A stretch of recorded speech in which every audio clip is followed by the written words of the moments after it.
V tomto videu si ukážeme zmenu jazyka. Prihlásime sa do administrácie.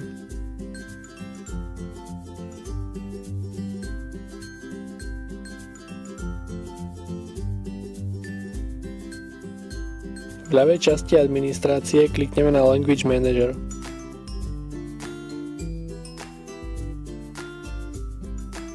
Následne otvoríme Install Language.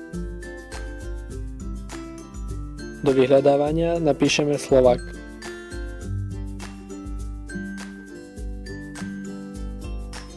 Po nájdení si daný jazyk odškrtneme a klikneme na Install.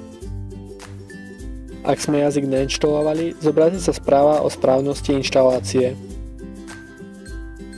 Klikneme na znak Joomla. Následne opäť na Language Manager.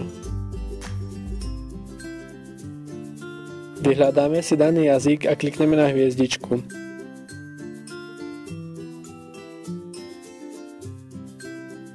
Kliknutím na View Site sa zobrazí stránka s vybraným jazykom.